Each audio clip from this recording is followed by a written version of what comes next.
What's up, guys, and welcome back to another episode of the Comman-Dads. We got another one here. We got Tone. We got Corey. I'm Tim. What's up, everybody? My blood pressure, the rent. Still Yeah, blood rent. pressure, huh? Yeah. How much weight have you Rent, lost? the ops, all that. How much weight have I lost? Yeah. God, yeah, you're starting to see it on camera now. Since November, I've probably lost close to 40 pounds. Phenomenal. Woo. Yeah. Congrats. Like I was looking at pictures today, and then I put on a hoodie that one of my commander's hoodies that was like really tight on me like back in December, and I've like lost almost a human. So I pretty much lost the weight of my son plus more. So I'm like, hey, we're doing big Did you things. deliver? No, just kidding. Oh no. We Randy and I were sitting there comparing pictures from the baby shower. I was like, God, I said I was fat, and she's like, so was I. I said, you don't. You had an excuse. Yeah, I was like, you had an excuse. You were getting ready to birth a whole human chunk. When you got out there, so. Speaking of which, how's it going in Dadland? What up, Tech? How's Dadland treating you? That line's been interesting. TJ is crawling like no crawler ever. My man trying to do the crawl walk. My man trying to walk before he crawl, trying to skip steps. But did he just start doing that this very week? nimble little guy, to say the least. He's very Did he just start crawling this week? like he's crawling, but like he's like crawling now. He's crawling. Yeah. He's on church on the move crawl. Yeah. He creeping and trying to make sure his mama, I don't see him. Yeah. Like he a little nimble little boy. I had to catch him to desk. Come here, boy. I'm like, He trying to get in anything. My man be trying to break stuff, all type of crap. The cat scratched him today because he wanted to get near the cat and grab her tail. Oh gosh. I was actually literally just about to ask if you had any animals, because I remember when my mom talking about when I was a baby that our dog at the time was cool with me. It was all fine. And as soon as I started to crawl, it flipped out like, whoa, this thing's not supposed to move. So did your cat have it? Yeah, like, wait, whoa, wait a minute. That's funny. So has your cat been different ever since he's been able to actually move? Like, have you noticed? Lady been like chilling. Like as long as you don't grab her or bother her, she don't care. I got you. When he grabbed that tail. I'm very interested to see what my dog will do once he's able to start moving. I mean, she's not going to hurt him or anything, and she's super easygoing. But all you hear is Chanel. Cat, you daggone cat! Dang it, lady! I was like, oh god, that's cool. What about you, Corey? How's Dadland? Oh, good. We played Daddy Daycare yesterday and Monday, and my son got to learn about O.J. Simpson, so that was fun. We started watching the 30 for 30. It's on Netflix. So okay. It's no, I didn't really take him in a white Bronco and try to drive him around town and everything. I joke and say I almost ran over over Mac McClung's family's dog the other day, so that was fun. If y'all don't know this, I live in Mac McClung's hometown. So really, yeah. So my wife's cool. Yeah, my wife's and that's the guy with the dunk contest, right? Yeah. That's he's the great he's a great Caucasian hope of yeah, there you go. He's a Caitlin Clark of the dunk contest, boys and girls. So I was like, I said, how can I parlay this into a story later on? Caucasian. Yeah.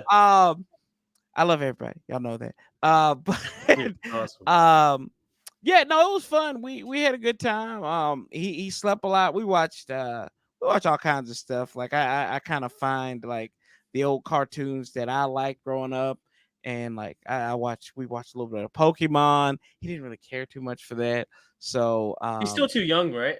yeah, but he likes like colors and stuff on the TV. So like the Roku thing, like the screensaver for the Roku stick and everything. Oh, homeboy, he'll look at that. He'll be let's just say for the sake of YouTube, right? He'll be on the tap, pouring him some off the tap, and he'll turn around and start looking like colors, pretty colors. I can't really yes, Tone. I did say that pour this off the tap. I know you I know you look like you're like Corey is off the chain. But no, it's a great day. It's always a great week in Dadland, no matter what happens. And you shake it. It's always a great day in Dadland. Yeah, it is. It's always a great day in Dadland. Yeah, I showed TJ Pokemon. He was like this. Yeah, you gonna Pokemon with the kids today is still booming. It's a booming industry. I'm sure, as soon as our kids are of age and start collecting cards, I'm sure they'll be all over it to see it. But for sure. Jim Bob will be 1 month old tomorrow. So it's officially a dad for 1 month right there. How's it feel? Congratulations, sire. Yeah, it's good. And we've been doing good tag team and everything. So I feel like everybody's like, have you gotten any sleep? But it's like, honestly, we've done pretty good. We're up through the middle of the night and things like that, but we've been doing a good job to make sure that, not one of us is getting way too overwhelmed. I feel like, maybe my wife would have other opinions saying that I don't do crap, but I'm just but it's all how you sell it, Tim. Exactly. It's all how you sell it. Wait till you go to so we've got to get Zane's second round of shots tomorrow. So just wait till you get those first round of shots. Tone will tell you too. It's like they are pitiful. And it's like you want to take the pain away from them, but you can't. Yeah, you just gotta love on them. It get ugly. TJ took it like a champ, but it was the next day for him. We went the day of. It was the next day. Oh man, Zane said he just started crying once that needle hit them thick little baby thighs. Yeah, he was like, I didn't get that. Like we had to take him to the NICU for jaundice. Right? Oh wow. Which it ended up being fine. We were able to go home. Like it was only an hour we were there, and they retested him, and it was fine. But they had to put an IV to take his blood this time because they were pricking his heels, and he started wailing and crying and stuff like that. And of course, my wife started crying too because she was all upset. But I'm sitting there. I don't know. I have a mindset of like I know they're helping him. Like I don't. It doesn't really bother me that he's crying. I guess because that's what babies do. They cry. So. Yeah. I'm just sitting there like, I don't think that they're mistreating him. I just think he's upset. I know he cries when I change his diaper when I know I'm not hurting him. So it's just, he's just upset. He just fussing. He just fussing. So he's just so fussing. That's all. He just fussing. Good deal. Well, I'm glad everything's going well for you two. It's going well here. And you ready to hop into this stuff? Oh, let's dive into it, man. All right, we'll start with the roster moves and the hires. The roster move, we officially signed Mike Sainristil to his rookie contract, 4 year worth $7.7 million in total, so a little under $2 million a year. And that still leaves Brandon Coleman, Ben Sinnott, Johnny Newton, and Jayden Daniels all unsigned at the moment. And I was looking into why it takes so long, and it's just, I guess there's small minutia that you can negotiate in it. We already know the real numbers that matter, I guess, right? He's going to get $37 million, I believe it was, for 4 years, but it's all technicalities of why. I don't even think the players are even anywhere involved at this point. I think it's all just their managers and agents at this point, and just trying to nickel and dime at the whatever the little thing is. But all he can do is make a little bit more than Drake May and a little bit less than Caleb Williams. Like it will fit into there. That's like the only rule. So I don't know. But nonetheless, we finally signed Mike Sainristil. So that's officially done. Then new hires, we hired Dylan Thompson to Director of Player Development. I believe that's going to be his role. That's what he was in the Texans. The report said it was a similar role.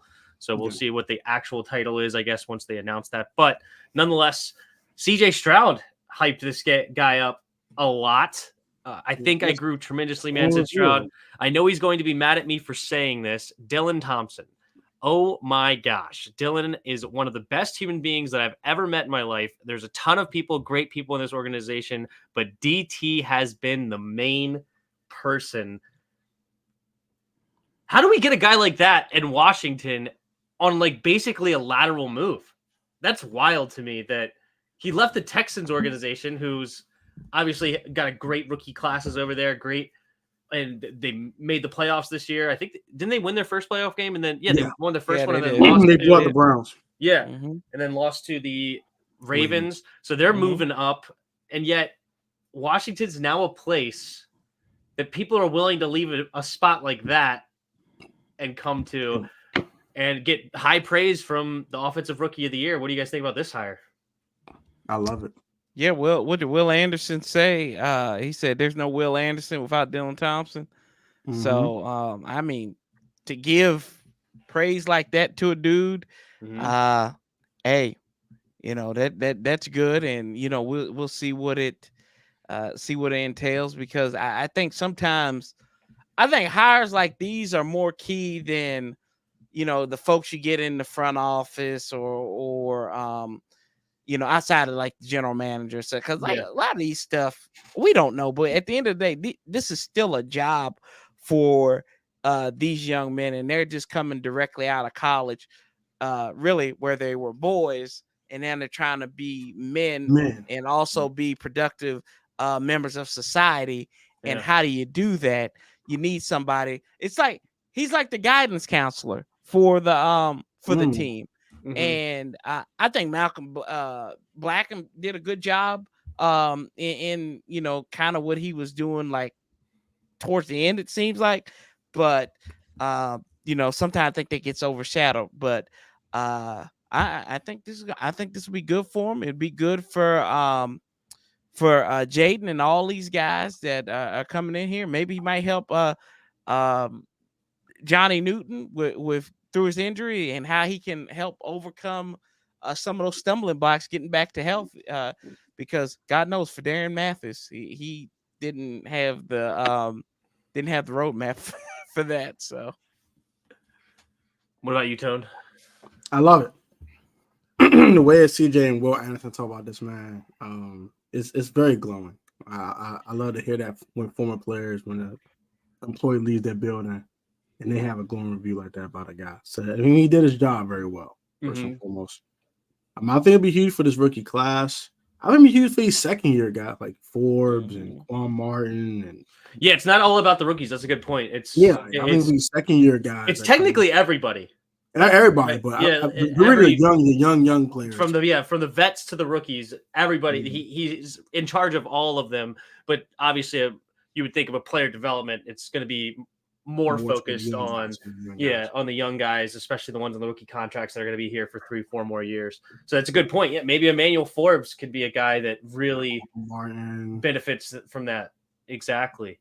Yeah, because hopefully he turns into something, but I'm not going to digress into that. Okay, there you go. There's the shame. Yeah, we have to. Somebody else brought his name up first, though. It has to, but it's a weekly occurrence. Weekly occurrence at this point. That's funny. What's up, everybody in the chat? We got Daniel here, Big Shaw.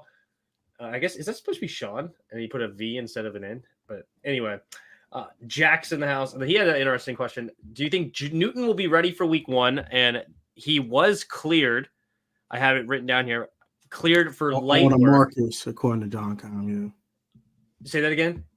He cleared all his markers, according to John Cam. Yeah. To start doing workouts. You guys think he'll be ready for week 1? Is this going to be a guy that it's all hype and we never actually get to see it? I mean, if we trust his staff to get him, like the medical staff, to get him in the right position, yeah, sure. I think he'll be ready for week 1. It's positive that his boot's off, so that's a step in the right direction. Just depends on his rehab, how serious he takes it, and how well his body's receptive to it. So I think it's an amalgamation of things. Fair. Yeah. All we could do right now is be hopeful. And this was a very hopeful sign that if you're getting cleared, then you're moving in the correct direction. It's worse when you see, oh, nope, still not practicing. Nope, no news. No, in this situation, no news is bad news. Right? If you get news, then you're good. But you hear no news is good news a lot of times. No, this case, when you already know that he's been hurt, you want to hear something in the right direction, and we got that this week, so that's huge. And then he asked, is Coleman going to be a starter week 1 at left tackle? My opinion's no. I think he's going to be a right tackle here. But you guys have any hope that Coleman, our 3rd round pick, will be our left tackle? I don't think week 1. But whoever does our left tackle, if they start struggling and Coleman's playing well, if he's like the swing tackle, whatever, or even he's the right tackle, I think they might make the switch in the middle of the season. But week 1, I don't see week 1. Nah. I think it'd be Cole Luke or but yeah, I think it'd be Cornelius Lucas week 1. But that's wild to me. Like a career backup you're going to be your left tackle.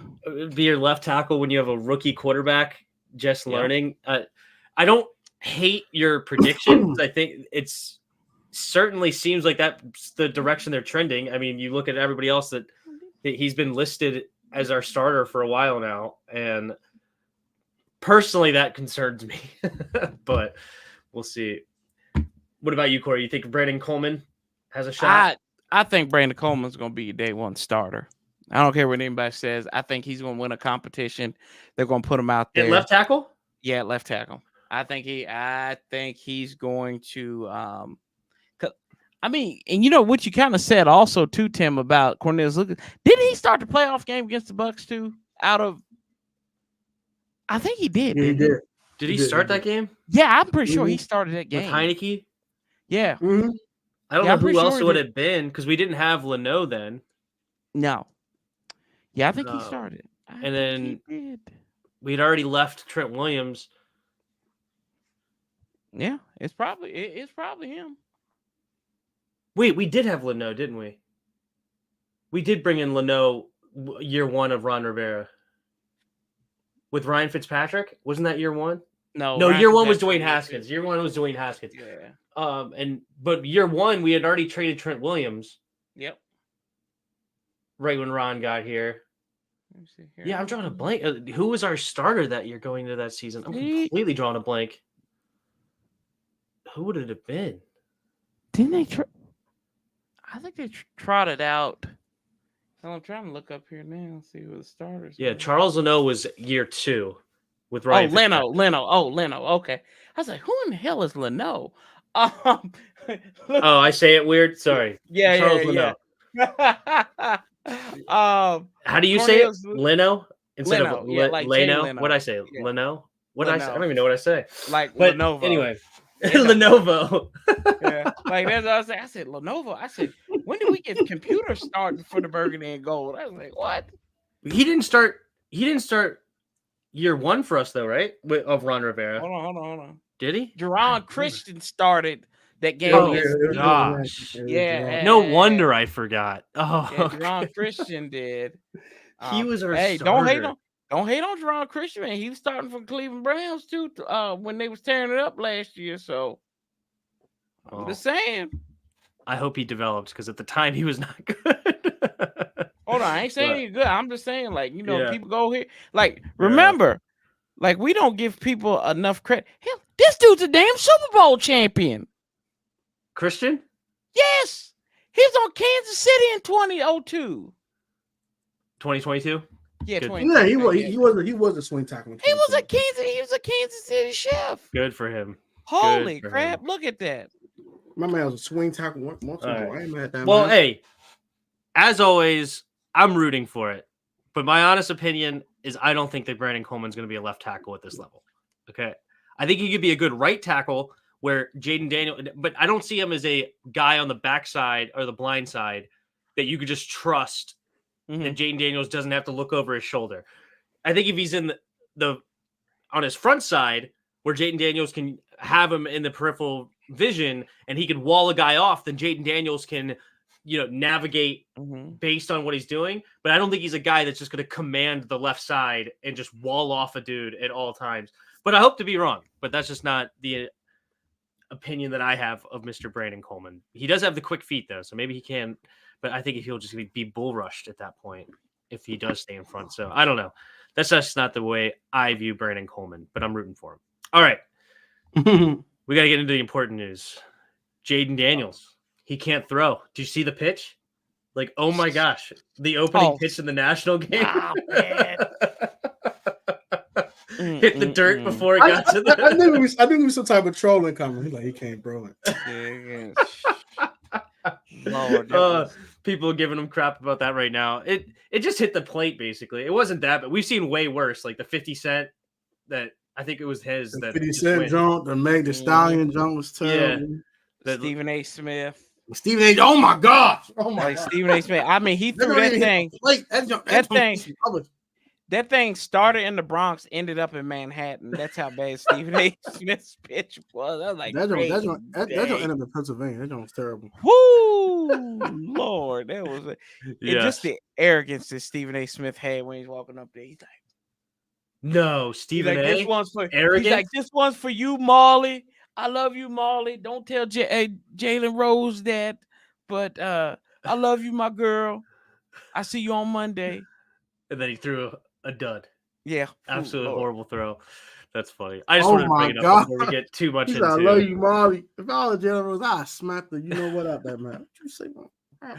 But hey, he can't handle the nerves. He's got a problem, man. And he's really got to work on it. Hopefully this Dylan Thompson can work on his sports psychology to make sure that he can handle the big moments. No, bro. Wow. That's shameful. That's shameful even for you. That's very shameful, Tim. You have to be ashamed of yourself. Tim out here wilding, bro. That is deplorable. Tim out here wilding, bro. That's deplorable. Tim got stop what you doing, bro. Oh all right, speaking of stopping what you're doing, okay? Speaking of this nonsense. Hold on. Okay, we're moving on. Jayden Daniels pitch, more for the memes than anything else to make sure everybody gets a laugh here. Okay, is Mike Clay memeing for ESPN? Okay, I saw this on Louis T's channel on the title that said Washington Commanders linebacker #1 in NFL, and I just immediately turned that off as just a meme off season. Like, all right, I don't know what I don't even want to listen to it. I don't know what he has to say, but it sounds ridiculous. But no, an actual analyst on ESPN that's not a local guy lists our off-ball linebacking crew as #1 in the entire NFL. Do you guys think there's any legitimacy to this? Like, do you actually view us having a better linebacking core than somebody, say, the San Francisco 49ers or the other ones listed in the top 5, Jacksonville Jaguars, Jets, and Chicago Bears? That's rounds out the top 5. But Commanders, #1. It's some cap to it. It's a lot better than last year. They had like a 5 or 6. I could probably subscribe to that, but #1 is crazy. #1 is OD. There's no way. #1's OD. No. I think that even top 10 is ridiculous right now. I mean, I like Wagner, but he's older now. I mean, he did lead the league in NFL tackles, right? He did. That's nice. Oh, no. But Lou was an animal, though. Man, and now the depth behind him, is questionable as hell. But yeah, their third linebacker right now for us is Jamin Davis, which I wanted to it's going everywhere now because obviously our buddy Jarris was the first one to say it like 2 years ago, and everybody got on him about it. Yeah. Move Jamin to edge rusher, and he would be the next Micah Parsons, right? And he says he could be better, or however he put it. I mean, I remember the video of him hyping up saying he was a better player than Micah Parsons. He just needed to be used right. But he denies that. Nonetheless, now it seems like that's a hot topic since we hired Dan Quinn, right? The guy who helped move Micah Parsons to the defensive end spot and get the most out of Micah. Do you guys, with this linebacker crew, is it #1? And also, will Jamin Davis actually be a Micah Parsons in y'all's opinion? Like, can he actually did that? do this? Well, I'll say to the first question, cocaine is a hell of a drug. Yeah. I don't think that, these guys, and I said this to y'all before we even came on here. I said, these guys have never worked together. The crew that he's listed up there between Jamin Davis and Bobby Wagner, Luvu, I think they had Jordan McGee up there too. Yeah, that was the last one listed. Michael Walker. Like, none of these cats have played together. And literally none of them. It's a Maj Podge of 5 guys. It's a great point. Yes. Like we're gonna get Maj Podge, probably go get some burgers afterward at 5 guys. So I don't know how you do that. I just don't know from if you even the most uneducated mind knows that, like, there's got to be some cohesion there. So for the fact that you rank them over Frank Warner and Dre Greenlaw, who've played together for how many years now? Like, and they added Devondre Campbell. Right. That's deplorable. Yeah. On its own. That's OD. I just like, how are they not number one? They're coming off the damn Super Bowl, boys. Like, does that how's Frank Warner and not Dre nothing to you? Bro? Yeah, in that respect. Like, and it's Saints at number 6 with Demario Davis, Pete Warner, Willie Gay Jr. They have Khaleke Hudson, funny enough, one of our guys that we drafted. Well, that shouldn't. Yeah, the fact that Khaleke Hudson is on a top 10 defensive off-ball linebacker, you stop it. Stop. They also added Jaylen Ford this year. I think he was the rookie from Texas, right? Yep. Yeah. I mean, like, I don't know. I just think that's absolutely insane. And what's also weird to me is that our linebackers are ranked higher than what our interior defensive lineman is ranked. We right now on our interior defensive linemen have 2 first-rounders and 2 second-rounders. And then John Ridgeway, I believe, who was a 4th or 5th rounder for the Cowboys when he got released. 5th round.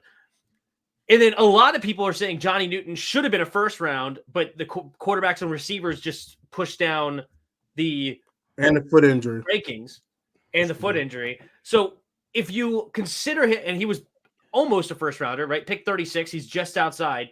We could be considered to have 3 first-round picks on the interior defensive line, and we barely sneak into the top 10.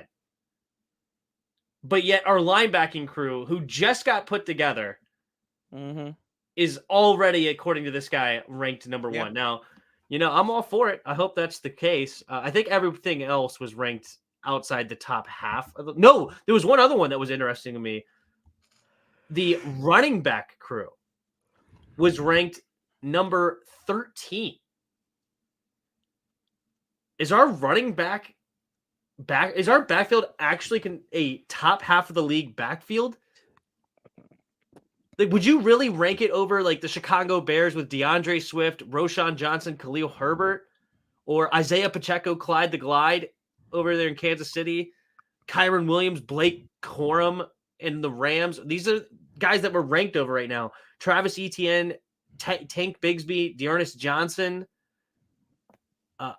That is a very interesting take to me. Well, I look at it this way, right? Yeah. Like you look at Kansas City at 16, right?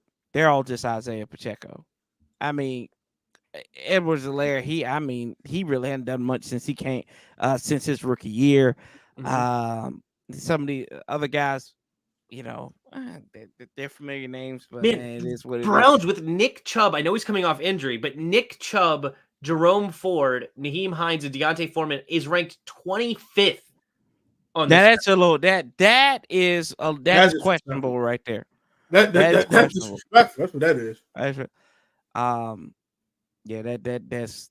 is a little disrespectful. But that is hilarious. Right now, the Cowboys have the worst. When I look at our backfield, Elliott and Rico Dowdle are ranked 32. They trash. It trash. That's the only one they had correct. The Cowboys, it trash. But that's for our backfield. Maybe they might be looking at the potential of Brian Robinson Jr. Only because I don't know. We didn't give him the ball enough last year. Yeah, we did not give him the ball enough. I'm sorry. There were games when he was having 7 yards a pop, and we gave him 10 carries. Bro's average Denver 6 Bronco yards a game, pop. 10 and we carries, gave 70 him like yards. 8 Yeah. carries. Like, bro, what are you And this is after a Ron Rivera in the offseason saying that we want to be a run-first team and focus on the run. And yeah, we're instead going to the quarterback with no O-line. And all we did was pass the ball. Good old milk dud head. Is that what you called him? Milk dud. The round mound of offense. That's what I called him. And he wound up being the round turd of offense. I mean, just like, yeah, I mean, how many times did we even have 20 yards with this is Eric Bieniemy's head launch? The mic. This is Eric Bieniemy's head. Milk dud head. See, that's funny. Don't do that again, Tone. That'll get you in trouble. All right. It is interesting. But I wanted to go back to this question actually real quick. And I don't remember your answer. If you did answer, forgive me. But will Jayden actually be Micah Parsons? Like, is this a guy that's actually that good? No, because go ahead. No, because nobody can be Micah Parsons. That's how I feel about it. Like, yeah. He's such an animal on the field. Mm-hmm. It's more than just raw talent. Like Jayden Davis is just a raw talent. Right. With a 4.3 speed. We see Micah Parsons go out there and go step by step with wide receivers in year 1. You're right. Can he be dangerous? Can he be dangerous? Mm-hmm. Yes, he can be dangerous. Yeah. Could he have a career year playing at like where he doesn't have to think? Yes. Mm-hmm. Those two questions. Will he be Micah Parsons? No, because nobody can be Micah Parsons. It's the same argument I always use when you say, Bill Belichick, who's the next Bill Belichick in coaching, right? Well, think about who's going to be the next Bill Parcells in coaching, right? They were on the same staff. But you know what? He wasn't the next Bill Parcells. He was the next Bill Belichick. Mm-hmm. That's where Jamin has to realize he is a pass rushing specialist. He's working with Ryan Kerrigan. That's what he's going to do from time to time. And he doesn't need to be compared to Micah Parsons because he can't do what Micah Parsons can't do. Right. Hey, Jamin, this is a message for you. Hell no to the no. Hell no. You will not be Micah Parsons. No. Yeah. But you will have a heck of a season. If you don't think, you go get the quarterback. Right. Need for speed. There need you go. For speed, baby. It's like the games, like in real life. He's doing it in real life. Yeah, because he doesn't have the toughness that Micah has. Like, that's the underrated part about Micah. In a way. Like, he's not only just a freak athlete, he also had 4.41 speed or something like that at the 40. Great size at 6'3", 240. And Jamin will measure up in those ways, but I don't ever see Jamin Davis being a dude that will literally go mano-y-mano with a Brandon Sheriff, knock him over, and get to the quarterback. That's the kind of guy Micah Parsons is. And I know it sucks because he's a Cowboy, but it's just a whole different player. So, okay. I'm glad we're all on the same page. Micah's an animal. Yeah. He's a freaking animal. Because I was definitely – because, it's obviously flowing everywhere right now in the Commanders YouTube space is the next Micah here. But, okay. I'm glad we're there. CAP with the cap emoji. Yeah. Do you have any other opinions on these rankings before we moved on to the mini camp takeaways?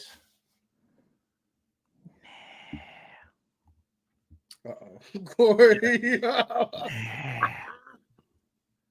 So we are ranked above Drake May in the quarterback room. That's cool. So Jayden Daniels, Drake May. Drizzy. We're actually already ranked 26 in quarterback. Not bad for a rookie.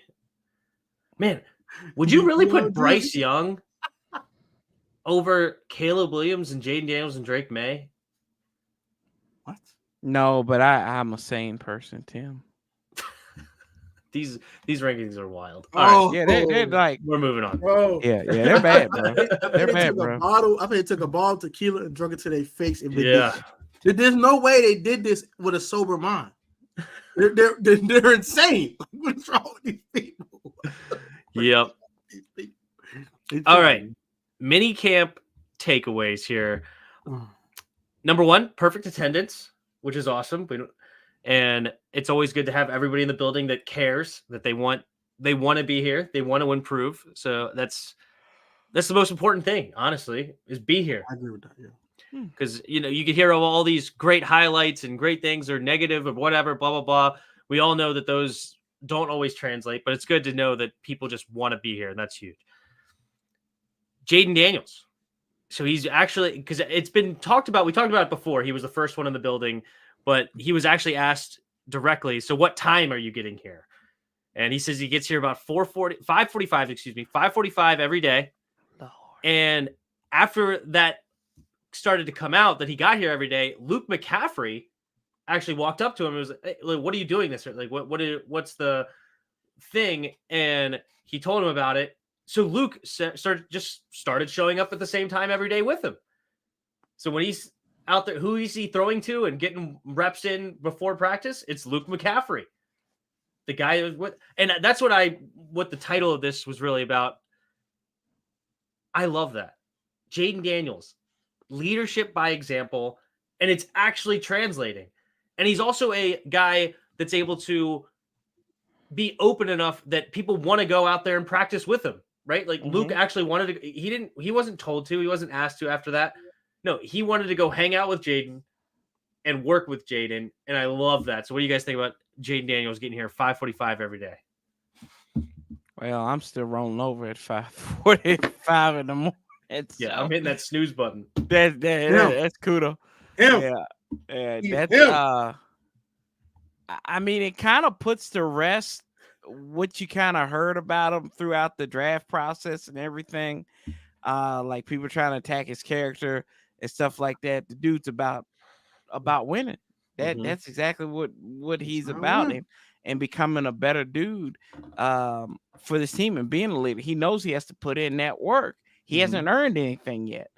For so long, we've had guys come in here and thought they've earned everything. I think we felt that way with RG3, to say the least there. Who else have we felt that with? I think a lot of these Ron Rivera draft picks that came in there, like they came in here with some Chase Young. Oh God, yeah, Chase Young definitely had the entitlement. Dwayne Haskins, God rest his soul, was the same way as RG3. League done messed up. Yeah, exactly. And no, the league didn't mess up. We messed up. I like that he reminds me of Jason Campbell in the way he's kind of like just handled himself. How he handles himself. Like, say what you want to about Jason's playing or lack thereof or whatever. He was always a consummate pro, and he would never do anything to embarrass you.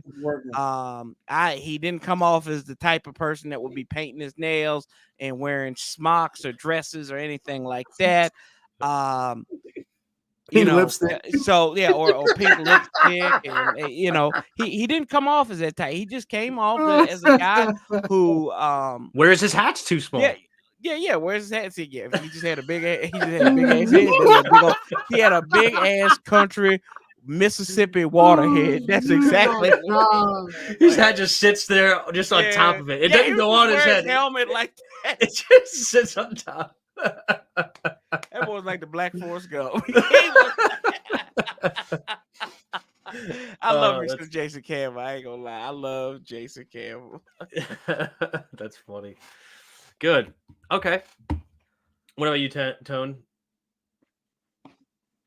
Getting there at 5:45 every day. I love it, man. Luke showing up. Putting that work in. He getting up. He getting up. He thanking the Lord and getting right to work. You know what I'm saying? I love that, man. Shout out to Jayden Daniels, man.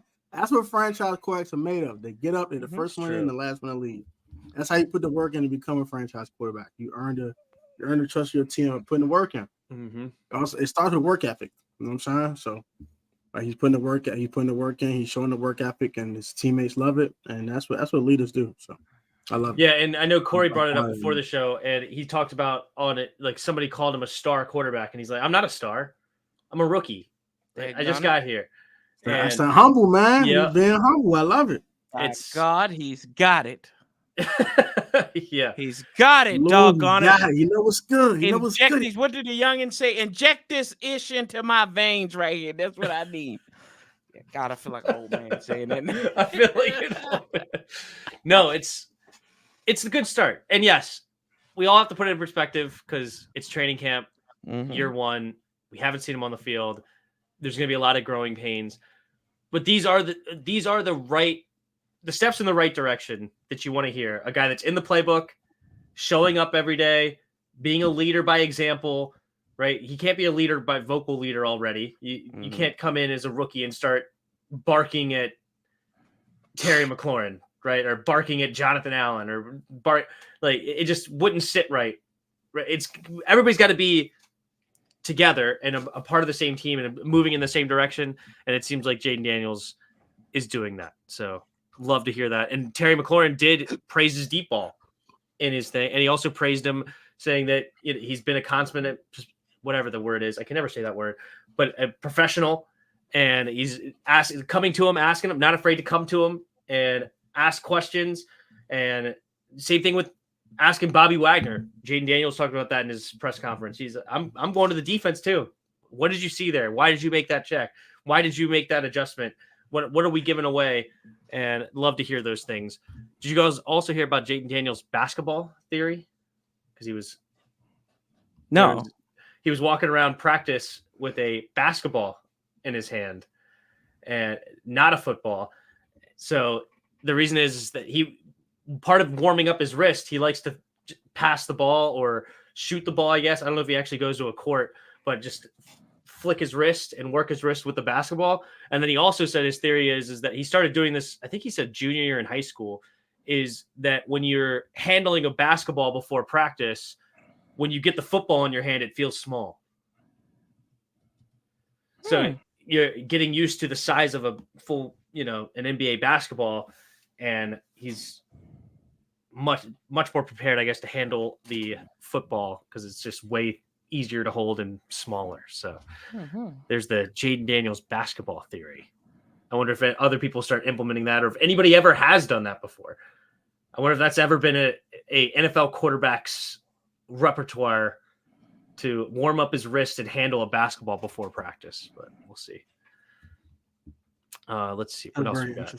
Yeah, it is. I thought so. And it's not. Yeah, it's not. It's a thoughtful answer too. The song says it's just Terry's 15th quarterback. It's crazy. It's 12th, bro. But is it his 12th? I was actually. Oh, bro, it's 12th. Bro. It's 12th. Oh, can we do this exercise in futility? Because I think I can name them all. Dwayne Haskins. I was thinking about. Go ahead. Let's do it. Let's name. Hold on. I'm trying to do them in order. I do them in order. Okay. Case Keenum. Okay. Case Keenum. Dwayne Haskins. Was he first? Yeah, Case Keenum was first. First touchdown was no. Sorry, I know Case Keenum was first, but was he the first backup? As I meant to say, Dwayne Haskins came in right after Case. There was not a Colt McCoy. Yeah. Colt McCoy. Was there a Colt McCoy first? Yeah, Colt McCoy was technically it was third. Dwayne Haskins first, because he came in that Giants game and threw them picks. Right. Yeah, and then it was Colt McCoy for that Patriots game. For that Patriots game, we got blown out. Towards it. So there you go. You got that. And Dwayne, then right, and then it was Kyle Allen, right? And then Alex Smith. Kyle Allen didn't come here until Scott Turner got here. So yeah. So he only had 3 quarterbacks. Was it Josh Johnson? No, Josh Johnson. 2018. 2018. So 2019. After Dwayne got hurt, who came in? Dwayne got hurt against the Keenum. Giants. They went back to Keenum. He went to Case. I was at that game where he got hurt at the Giants. So Keenum was He went to Keenum. So then we go to 2020, and then it Ryan was Kyle Fitzpatrick. Allen. No, it was 2020. Dwayne started the first 4 games. I'm a year ahead of everything. Then Alex Smith. Yep. Wait, Kyle Allen was then Alex first backup after Dwayne got benched. Yeah, because they started him for the Giants game. And then you had Alex Smith. Then it was Taylor Heineke. And then it was Ryan Fitzpatrick. And then you had, wait, there wasn't there. When was the Garrett Gilbert one with the Garrett COVID? Gilbert was in 2021 against the Eagles. There was still COVID rules in 2021. Yeah, it was COVID rules, and he still started COVID rules. Okay. Yeah. All right, and then going into 20. So all right, so it was Taylor Heineke that ended 2020, and then we started. So we started 2021. I'm derailing you guys, so I'm the one messing this up. You didn't screw me all up now, Tim. Okay, so go into 2021. After Ryan Fitzpatrick, it was Taylor Heineke the whole year. Yep. And then we went to Carson. Besides Garrett Gilbert, remember Tom. Garrett Gilbert. Then we went to Carson. Then we went to Carson gets hurt. Went back to Taylor, and then back to Carson. And then it's Sam at the end of the year. Sam Howell, last year. Yep. That's 12. Oh no, and then don't forget, old boy Brissett. Jacoby Brissett came in too. He didn't start, but he came in for him. Yeah, he played a game last There you go. Look at that. See, I told y'all. And so how many was that? That's 12. That's 12. So you kept count, Tom. Jayden makes 12. So that was 12. Oh, Jayden will make 12. Make 12. That is wild. Jayden will make 12. And he's been in the league 5 years, so that's almost like 3 quarterbacks a year for him. 3.5 quarterbacks a year, probably. 2.5. Yeah, that's wild. 2.5 years. Yeah, 2.5 quarterbacks a year. Ugh. All right. There you go. We got through them all. I'm not proud that I know that. So I'm proud. That shows good history. I am not proud. You know what you're talking about. Yep. I am not proud. That's definitely a lot of futility. I hope it ends with Jayden Daniels. Oh, you ain't kidding, bro. That was a lot of futility. We start on the quarterbacks. I'm just sitting there thinking, like, was there anybody else sprinkled in there? We just started so many random quarterbacks over the years. Yeah. They all meshing together. So, because Josh Johnson, I remember him. And then the butt fumble in 2018. Yeah, still mad. Sanchez. We had my cousin, because we had Alex Smith, and that's like that season wasn't bad because Alex Smith, although he wasn't struggling, he was struggling, but we were still winning games because they were relying on that defense and running that ball. We still winning ball games. We went 20-17. Like we just couldn't keep up with high-powered offenses, right? The Saints ran us out. Andrew Luck and the Colts ran us out, and then the Falcons. Yeah, the Falcons, and that one was just Julio hadn't caught a touchdown up until that game. Yeah, that was in the middle of the season, so it was caught that screen pass. Took it to the house. I remember. I mean, I was at that game. That was back when I went to games. There you go. I haven't gone to a game since. Well, I've been to the preseason game, but I haven't gone to a game since 2019 because I started this channel and I started doing those play-by-plays. So now I don't go to games anymore. No, Steve Montez doesn't count because he never threw to him. He never threw. Yeah, he was never actually in a game. Yeah, never came in. Yeah. Because they were threatening that Montez was going to come into that game against Tampa in the playoffs. They were threatening. Good deal. Good old Terry. He spoke 20 minutes at the press conference yesterday. So he wants to work on his after the catch, which is one of his biggest issues. He's not considered a guy that's gonna make you miss. He's more just catch the ball and run straight kind of dude, try to run through you rather than around you. So it'd be interesting to see if he adds some moves, because Dan Quinn also talked about that, how he's implementing more after the catch moves and trying to become a better runner with the football in his hands. So if he could do that, then that's going to be a huge increase for Terry McLaurin's production yards after the catch. Also at minicamp, they do have the NFL officials in the building to help learn the new rules and what the refs are going to be focusing on this year.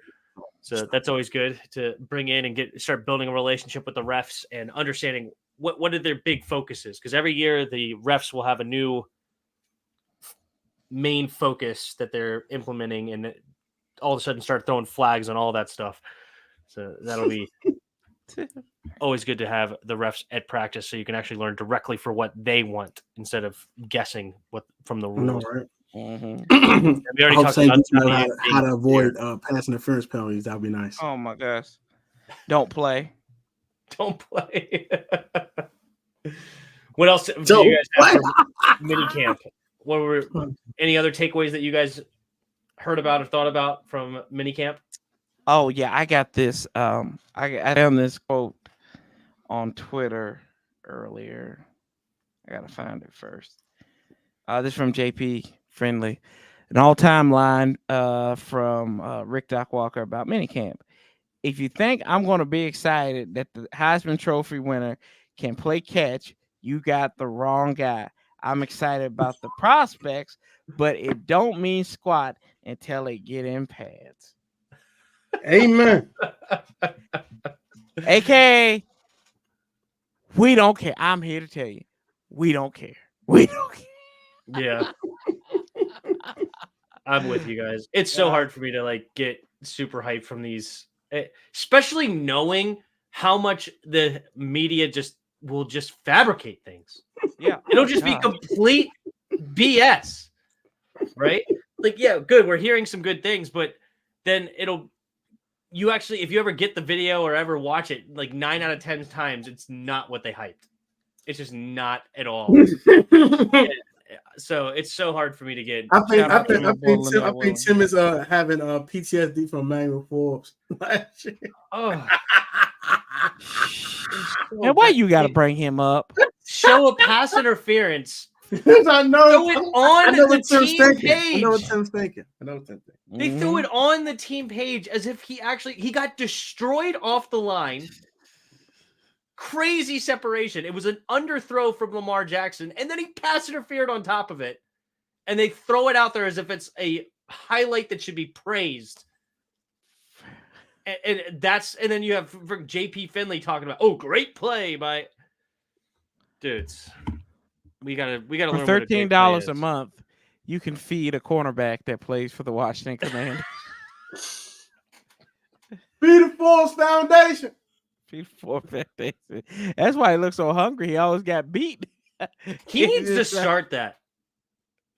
He needs to feed the Forbes Foundation. Now, I want it to be a real charity. Like, I'm not saying that he needs to start it like actually collecting money for his meals. I'm saying that would actually be a smart move of him. That's good brand. Like, feed the Forbes. Feed Forbes. And like talk about how skinny he is. That's hilarious. And then but the money actually goes to, good causes of feeding the needy, feeding the children or something. Shoot. Like our babies have thicker legs than Emmanuel Forbes. Just think about that, boys. It's not even a joke at this point. When they showed that picture next to the high schooler. Oh, this ain't real life. I said, this ain't real life, man. Dude, my buddy sent me that text and literally said, "Who's the NFL player?" He looks like a child. Oh, it's cool, buddy. Okay. It's just until we got real stuff to talk about, we're gonna have that every episode of the hate on Forbes from Tim. And you know what? I'm hoping the more I talk crap about him, the world loves to prove me wrong. It seems like whenever I decide to talk crap about something or hate on something or give a strong opinion one way or the other, it's like guaranteed bet on the opposite. It's insane. I hate it. But what are you going to do? Guarantee. Yeah, it is. It seems like that for me. If I just have like a small opinion, like just a throwaway, I feel like I'm right 9 out of 10 times. And as soon as I'm like, this is how it is, I move down to 1 out of 10 times. It's awesome. And that's the nature of this business, Timmy. Yep. The nature. What about you, Toad? Anything that you heard this week that was interesting to you that you wanted to add to it before we get into the immaculate grid? That Mario caught today was insane.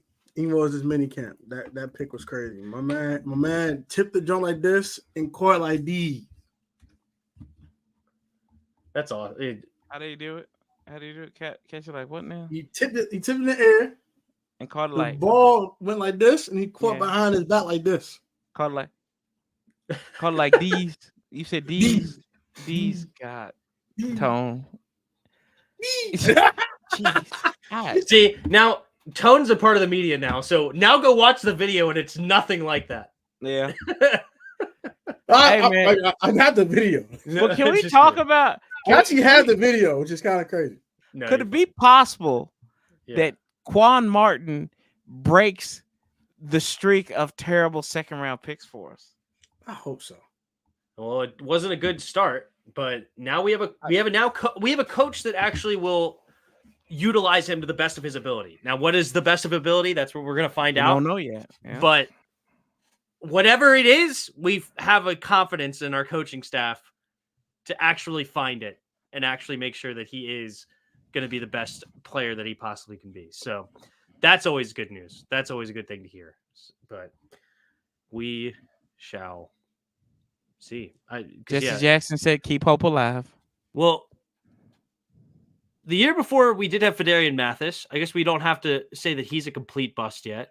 So I guess he could be the one that ends the streak first. And then the year before that, we didn't have one, right? Because we traded away our 2 second round. No. Who was the Jamin Davis second rounder? Yeah, 2021 would have been Jamin Davis. We had a second rounder that year, right? Because we didn't have a second rounder in 2020. Antonio Gibson was our next pick in the 3rd round. Our second round pick in the Jamin Davis year. Oh, Cosme. Oh, Sam, Lord, the best one, and we forgot him. Cosme is pretty good. Cosme. Yeah, he's really the one that ended it. Sam, well, granted, Cosme. Did it end it completely? No, because he was supposed to be a tackle, but he's now a guard. So Brandon Scherf will be a tackle. He was a hell of a guard. So, but he's not a bust. He's at least producing on this team. And I know Street Scores posted that video of, according to the analytics, he's like the 3rd best guard in the entire league, which, gotta love the hype. Love it. Just a guard. He's just a guard. Yeah, I mean, we drafted a receiver who hasn't played and a guard. Guard. Shout out, Jayden. What up, Mr. Attitude? Jayden Daniels had leadership has them, but you said had, but yeah. No, he does. And I love that about Jayden Daniels. He never just tuning in. What's good? What's up, Billy? How are you? Billy? Well, we put about an hour worth of content for you that you guys can both rewatch, because right now we're about to hop into the immaculate grid. Let's do it. Oh, I got some for y'all today. I got some for you. Oh, geez. So you do the research ahead of time. Okay. Oh, I do this. All right. Let's start with the sack. Well, let me just set this up first. Okay, so across the top, we got the Cardinals, the Browns, and a 10-sack season. Does it have to be with the team? Yeah. Win paired with the teams. Yeah. 10 sacks with the team. And then along the left side, we have the Rams, the Texans, and the Niners. So the Cardinals, Browns, 10+ sacks, Rams, Texans, Niners. All right. What's the ones you got there? Let's go. Let's go Grant Wistrom for the Rams plus 10 sacks. Grant? Who the is that? You never heard of Grant Wistrom? 0.6%. Boy, look, I don't get to do these research. I just know these players. I swear. No, you're good. You just pull it up ahead of time to think about it. I usually I usually go in completely blind. Like I have no clue what I'm about to see here, and I just go for it. Is one. But I like that you do it. Yeah, one of our favorite players, 10-sacker, is Andre Carter. That's a good one. Andre Carter. Yeah, Andre Carter. Yeah, that's a good one. Yeah, the number one would have to be Nick Bosa, right? Like that's going to be the biggest one. But 0.2%. The pulls out here from Corey. The pulls. The Texans. How many of the I wonder how many 10+ sack guys they have in Clowney. I can think of Clowney, Mario Williams. I don't think Clowney hit. No, Clowney didn't. Yeah, you're right. Yeah, Clowney I didn't think he did. JJ Williams. Jonathan Gennard last year. Brian Cushing, did he have? I think he did.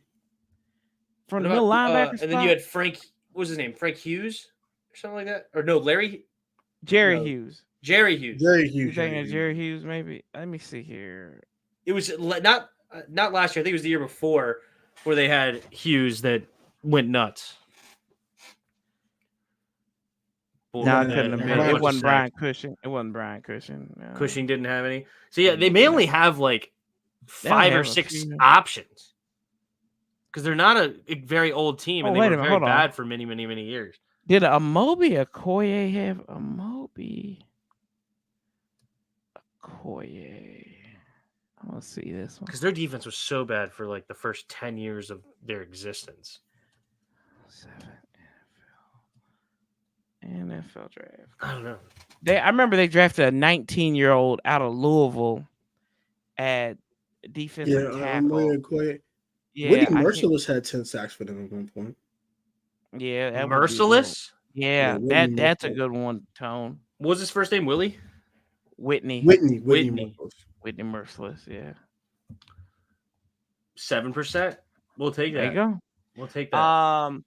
You can go in the middle right there. Texans and Browns. Go with Brandon Weeden. Brandon Weeden. Oh yeah, that's crazy. I forgot he played for Houston. Yeah, that's not bad. That's a good one. That's a really good one. I wonder that might be high. We're not fair on Brandon. Oh, you'd be surprised, sir. Brandon Weeden, bro. Wow, 2%. Very good. To finish the Texans bracket out, go with Neil Rackers. Okay, that's gonna be ridiculous. That's gonna be so low. That's gonna be OD. He spells with an I. Yeah, there you go. Phenomenal. That's OD, bro. Down there, San Francisco, Arizona, former Redskins quarterback coach Tim Rattay. All right, you're pulling out. Tim Rattay is crazy. Facts. That's crazy. Tim Rattay is crazy. What the you can go in the middle. You can go in the middle. San Francisco and Cleveland. Phil Dawson, the kicker. Ew. Phil Dawson did play for the Browns. What about didn't they also just share a kicker recently, like McLaughlin? Didn't he kick Chase McLaughlin? Didn't he kick for both those teams? Chase McLaughlin, whatever his name was. And what was the name that you said? I said Phil Dawson. He said Phil Dawson, yeah. Phil Dawson. He did play for both of them. I do remember that. 4%. Okay. Well, come on, man. Don't play with me. That's phenomenal. Don't play with me. Stop playing with me, son. And you have Cardinals and Rams. For the Rams and the Cardinals, Aeneas Williams. Aeneas Williams. How do you spell it? Aeneas.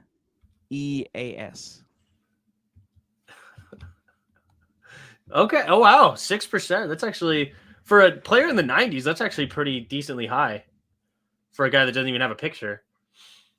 He's a damn Hall of Famer.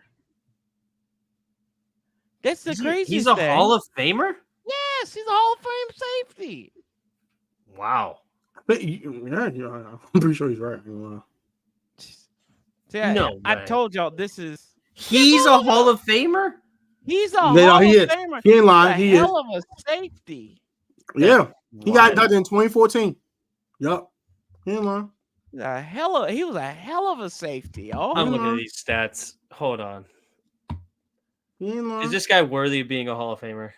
55 picks, 800 total tackles. He had a season with 9. Look, I'm telling you, don't fumbles, 23 fumble recoveries, 3 sacks, 13 total touchdowns. He had a good amount of tackles too as a safety. Okay. Yeah. Oh, look at this. That's all Famer to me, bro. Defensive Rookie of the Year. He was a 1, 2, 3, 4, 5, 6, 7, 8-time Pro Bowler. Mm-hmm. And he played on the Cardinals a majority of his career. Think about that. What's AP stand for again? Associated Press. What is first team or something? Like AP2 compared to AP1. Is it like Associated Press second team, Associated Press? Oh no, AP is all pro. Mm-hmm. So all pro first team. Okay. That makes sense. So he was a 4-time all pro. Well, he was also an all pro his rookie season. 5-time. Oh, and then he also had one later in his career, 2001. 6-time all pro. All right. All right. And to finish it out, another former Redskin. For the Browns and Case Keenum. Case Keenum.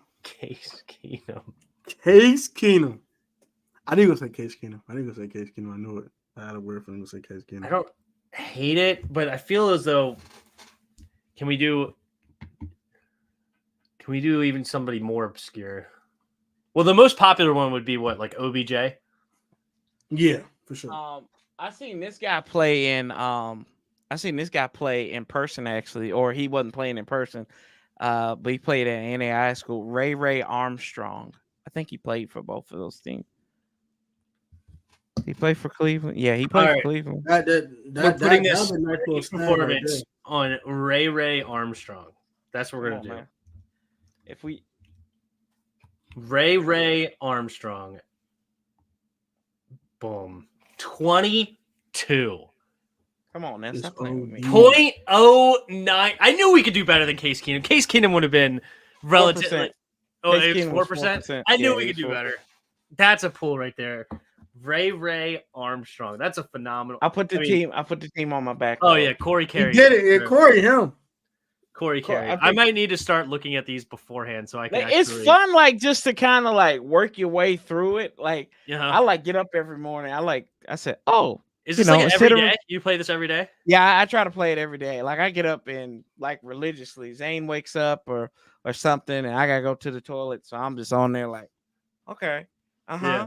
I'm sitting on my phone like looking, and the only thing I really look up is to make sure they play for the same team. So I'm like, yeah, I'm you pretty don't look sure. up like who played for these two teams. You just think of your own names and then confirm. Yeah, I try to confirm them from there. Yeah, I don't hate that. Yeah, I do have a couple of games that I play every day, but they're not this one. I do Wordle now every day. I'm on like a 60-day streak. I had a 297-day streak of Wordle when I lost, and then I gave it up for like a year. I didn't play. I was pissed that I lost the streak, and then obviously 2 months ago I picked it back up, and then I play the New York Times Connections game. Oh, that one's good. That's fun. Or whatever.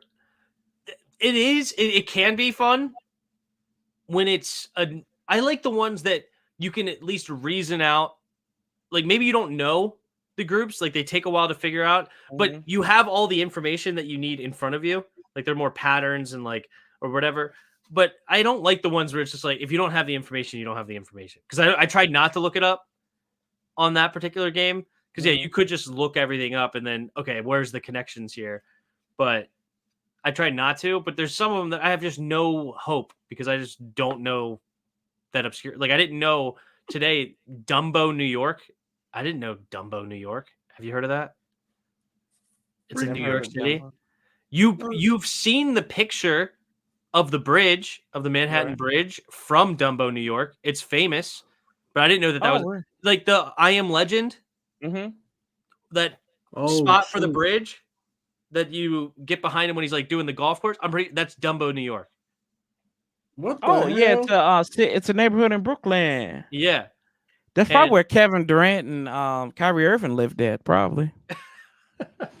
They lived in Brooklyn. The Dumbos. Yeah, those big dummies. The Dumbos. That's funny. Yeah, with the Dumbos, man. Anyway, I like that game, and there's a couple other ones. I also like doing a duo Trigordle.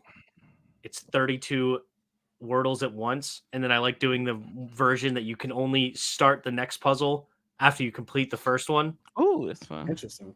So yeah, and then you have only like 30 some odd guesses, like 35 guesses, 37 guesses or something like that to get all 32. Oh, so it's. I bet that makes you mad. I don't fail it very often. It's fun. It's a good game of pattern recognition, and again, like even if you don't get it right off the bat, you can reason your way to the answer. And I like puzzles like that make you think, but have all the information in front of you to get there, rather than puzzles that, all right, here's the question. If you don't happen to know that obscure fact, then you have no hope of getting it. Right. But nonetheless. All right. Well, that's a good show. That's another one in the books. Appreciate everybody watching and hanging out. Make sure you comment, hit the like button, subscribe to On the Warpath and PSN Commanders Network. And top links in the description. Go subscribe to them. And appreciate you guys. Thanks, Tone, last week for hosting when I was on the road. Appreciate that. And that worked out. Shout out to the ops. Shout out to the ops, baby. Hey, man, like hair in your heart, man. I'm a Cowboy fan. Hey. I'm not a Cowboy fan. Leave me alone, bro. Hey, you that's just you extending the goal line. Leave me alone, bro. You know, just move the goalpost. Move the goalposts. Yeah, you just move the goalpost down. All right. I'm not a Cowboy fan, though. Well, that's cool. That's cool, bro. That's cool, bro. I'm gonna cheer for y'all. 79 out of 82 games until I play the Sixers. All right. I mean, you can call me an op all you want during the pregame. He's gonna all call you you want. up anyway. He's gonna call you up They're anyway. gonna get out. Please. Hey, man, I'm not All right. scared. Leave me alone, bro. All right. Until next time. Yeah. See. Adios. See you.